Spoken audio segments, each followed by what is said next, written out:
Cine Recap PH. Maligayang pagbabalik sa Cine Recap PH. Warning, spoilers ahead. Ang pelikulang itatampok natin ngayon ay patungkol sa dating arm wrestling champion na nasira ang karera kaya nagtrabaho bilang bouncer. Bumalik siya ng Korea para sa isang paligsahan na maaaring magbalik sa nasirang tagumpay ngunit naging komplikado ang lahat. Ang pelikulang ito ay ang South Korean sports comedy film na ipinalabas 2018 na pinamagatang Champion. Bago tayo magpatuloy, paki-like ang video at mag-subscribe na din sa channel na ito. Maraming salamat.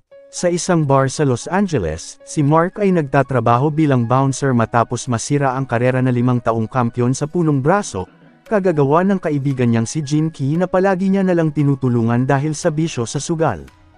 Hiniling nito sa kanya na lumaban ulit ng huling beses dahil kailangan niya ng pera pagbalik sa Korea.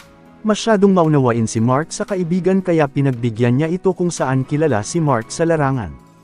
Ayaw sana itong pagbigyan ng boss pero nakipagsundo si Jin Ki na pag natalo si Mark magtatrabaho siya ng habang buhay sa kanila. Umayag ang may-ari ng bar sa kondisyon niya maging si Mark at agarang sinimulan ng laban, na kahit napakalaki ng katunggali maning-manilang ito sa kanya at naipanalo ang laban. Subalit hindi tanggap ng kalaban ang pagkatalo, tinulungan ni Mark ang kaibigan ngunit iniwan lang siya nito doon at umuwi na ng Korea. Dahil sa nangyari tinanggal si Mark sa trabaho pero tinuruan niya ng leksyon ang boss. Sa ngayon, nagtatrabaho na si Mark bilang isang gwardiya. Isang gabi nakatanggap ito ng tawag sa kaibigan upang ipaalam na may magaganap na paligsahan ng punong braso sa Korea. Hinikayat siyang ito na ang huling pagkakataon niya na lumaban sa kompetisyon, at dahil hindi masyadong gusto ni Mark ang trabaho tinanggap niya ang alok ng kaibigan. Agad na umuwi si Mark ng Korea at sinundo ni Jin Ki sa airport. Bata pa lang siya nang umalis ng Korea matapos ipaampon ng kanyang ina sa Estados Unidos kaya nakalimutan na niya ang kultura. Inilibot siya ni Jin Ki para maramdaman ulit ang pakiramdam ng nasa Korea at dinala sa bar, ngunit hindi masyadong nasiyahan si Mark at gusto nang umuwi. Pagdating sa hotel na tutuluyan may iniwang munting regalo si Jin Ki sa kanya na address ng ina ni Mark kung gusto niya itong makita. Samantala, ang mafia boss na si Yu Chang-soo ang prospect ni Jin Ki para mamuhunan kay Mark. Nilapitan niya ito sa garantiya na kikita sila ng malaking halaga sa kakilala niyang tao na lalaban para sa kanya. Kinabukasan pinuntahan ni Mark ang address na ibinigay sa kanya ni Jin Ki, pero nagdalawang isip ito kung magpapakita ngunit may 2 bata sa kanyang likuran na hinihinalang masama siyang tao. Tinawagan naman ito ng kaibigan upang makipagkita kaya nagmadaling umalis si Mark. Pagpasok ng mga bata, pinaalam nila sa ina na si Sujin ang nakita nilang tao sa labas ng bahay. Nakita niya ito sa bintana pero hindi niya kilala at hindi na nagpakita. Maya-maya pa dumating na si Mark, dinala siya ng kaibigan kay Chang-soo upang makilala. Hindi sana sang-ayon si Mark sa kalokohan ni Jin Ki pero wala na siyang magawa. Si Sujin mayroong maliit na shop na pinapatakbo. Baon man sa utang lumalaban ito sa hamon ng buhay upang masustentuhan ang 2 anak matapos mamatay ang asawa. Nakita nila ng mga kaibigan sa labas ang mga nakapilang lalaban sa punong braso, kabilang doon si Mark na nakilala niya kanina sa labas ng kanilang bahay. Maya-maya pa napalaban na si Mark ng punong braso at mabilis na napabagsak ang kalaban. Ang pin-answer ni Chang-soo hangang-hanga sa pinakita niyang lakas ng braso. Binigyan din siya ng magandang hotel na matutuluyan habang lumalaban ito para sa kanila. Ngunit nakatanggap si Jin Ki ng kautusan mula kay Chang-soo na sa susunod na laban ni Mark, ipapatalo niya ang huli dahil nakapusta sila sa kanyang magiging kalaban. Sa pagiging abala ni Sujin sa trabaho, ang mga anak na niya ang gumagawa sa gawaing bahay. Pinaalala ng panganay ang ipinangako nitong sapatos ngunit abala si Sujin na tila wala ng panahon sa anak. Pero hindi niya ito nakakalimutan at nakita ang litrato ni Mark nung bata pa, habang bumalik ito doon at nalaman sa mga bata na lola nila ang hinahanap niyang tao. Sinundan ito ni Mark na patungo sa kanyang shop, ngunit nakita siya doon ni Jin Ki na ipinagtataka kung bakit siya naroon. Nang mapansin ito ni Sujin hindi na niya makita matapos magtungo ang 2 sa isang kainan upang diskartehan si Mark na ilaglag niya ang pangalawang laban, sa hindi inaasahan mabilis lang itong sumang-ayon dahil abala sa pagkain. Kalaunan sa paligsahan napakalaki ng makakaharap ni Mark, pinaalala ni Jin Ki ang kanilang napag-usapan at doon na nagsimula ang laban. Kahit napakalaki nito madali lang natalo ni Mark ang katunggali, ngunit nang sumunod na round dumating si Sujin na nilapitan ni Chang-soo para singilin sa pagkakautang sa kanya, nakita ito ni Mark na ipinag-init ng kanyang ulo kaya ipinanalo nito ang laban. Galit na galit si Chang-Su sa hindi pagsunod sa kasunduan pero ipinakita ni Mark na hindi siya kontrolado nito. Pilit itong kinumbinsi ng kaibigan dahil mawawala ang lahat sa kanilang ngunit talagang hindi ito nagpaawat. Nang mapansin ni Jin-Ki na nagbago ang aura ni Mark nang makita ang babae, pinuntahan niya ito upang alamin ang ugnayan nila subalit dumating si Chang-Su na galit sa pagtatridor at isinumbat ang mga ibinigay nito sa kanila. Buti na lang dumating din si Mark, ginulpi nito ang mga tauhan ni Chang-Su na humaharang sa daraanan niya, pinatigil na ni Sujin ang mafia boss sa panggugulo ngunit pati siya balak saktan nito pero napigilan ito ni Mark ngunit may dumating na pulisya at siya pa ang hinuli sa pananakit. Dinala si Mark sa presinto sa ginawa, pilit siyang ipinagtanggol ng kaibigan na nagpunta lang sa Korea para sa arm wrestling competition ngunit ayaw siyang pagbigyan dahil isa siyang American citizen. Hinamon ni Jin-Ki ang pulis na maglaban ng dalawa, ayaw sana ni Mark pero pinagbigyan niya din ito habang dumating naman si Sujin kasama ang mga anak. May dala siyang pasaporte ni Mark nung bata pa ito at litrato ng kanilang ina na ang ibig sabihin magkapatid pala sila. Subalit namatay na ang kanilang ina nung nakaraang taon sa sakit na cancer.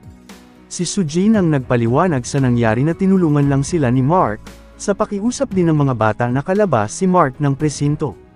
Matapos malamang magkapatid sila isinama ni Sujin si Mark sa bahay upang doon na muna manunuluyan, humanga ang bunso sa laki ng kamay ng tiyuhin habang nagpatulong naman ang kapatid sa pinto na madalas sira.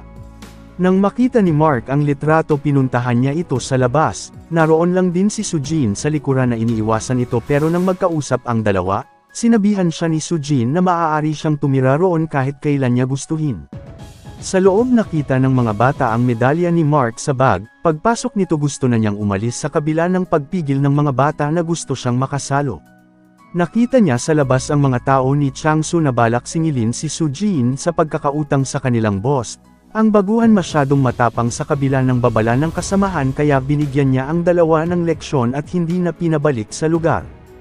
Hindi na rin umalis si Mark at ipinagluto ang mga bata ng makakain, nang hindi magustuhan ang luto niya dinala niya ang mga ito sa handaan pero hindi nila kakilala at nanalo pa ng papremyo.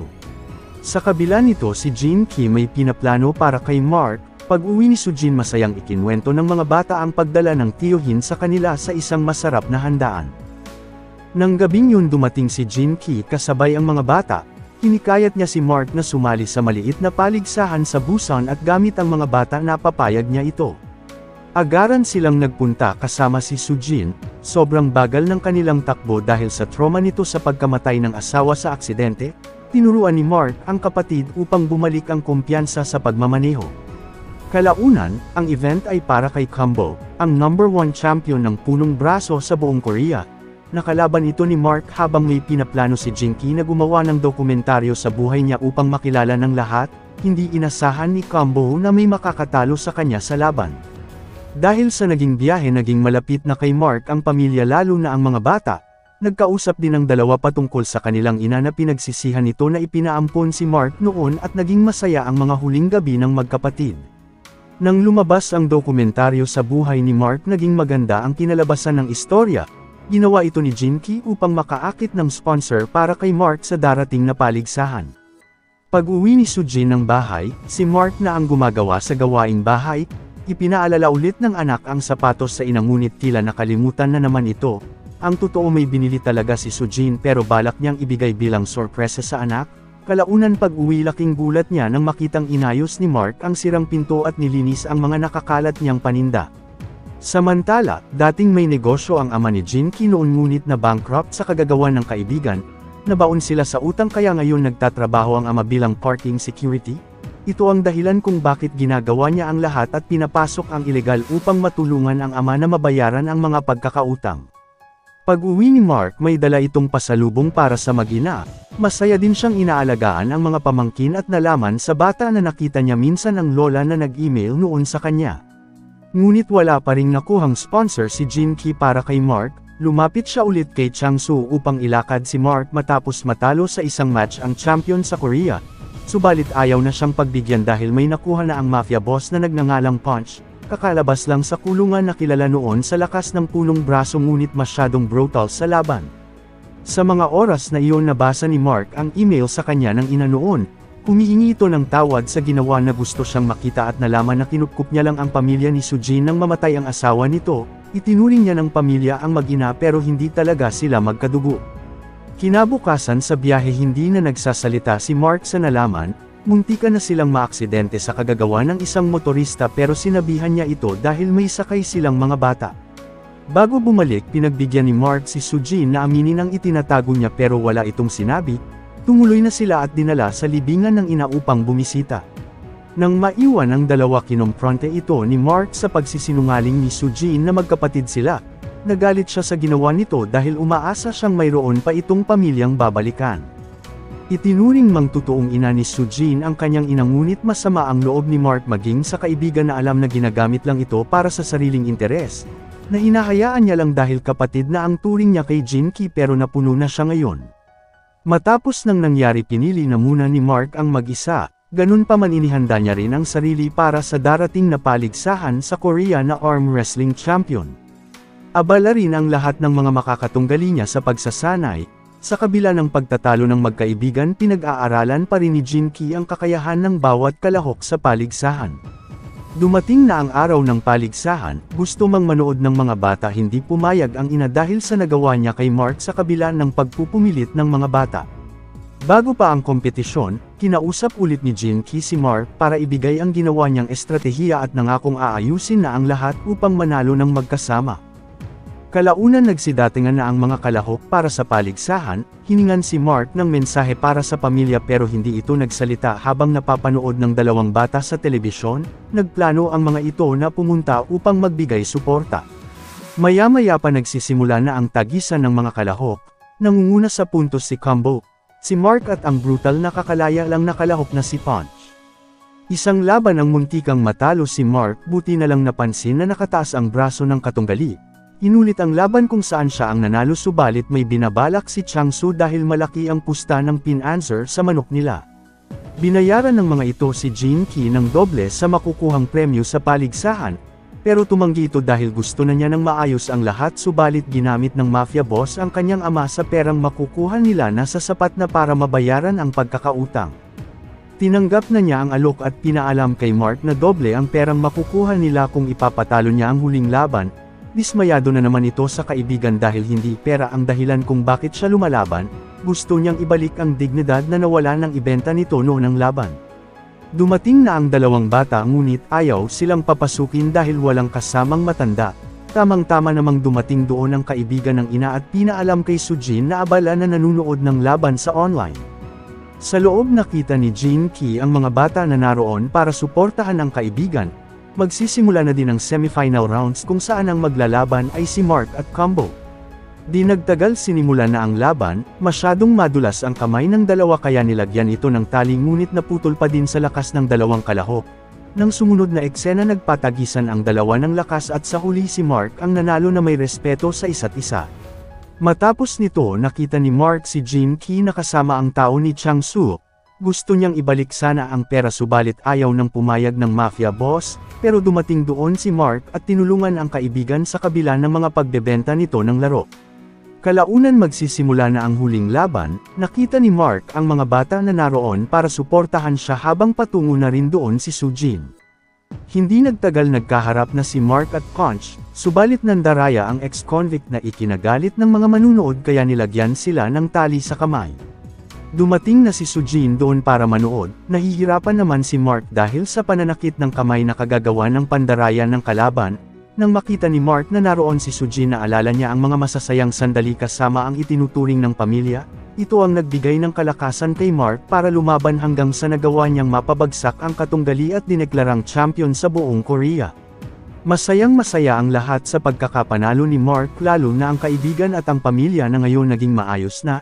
Galit na galit naman ang pin-answer ni Changsu sa pagkakatalo. Nagbigay na din ng mensahe si Mark sa namayapang ina at masaya sa bagong nabuong pamilya. Sa huli, nasa ibang bansa na si Mark para lumaban international bilang representante ng Korea sa punong braso. Dito na nagtatapos ang ating kwento, sana nagustuhan nyo. I-like ang video at mag-subscribe na din sa channel na ito. Maraming salamat sa panunood, hanggang sa muli. Paalam!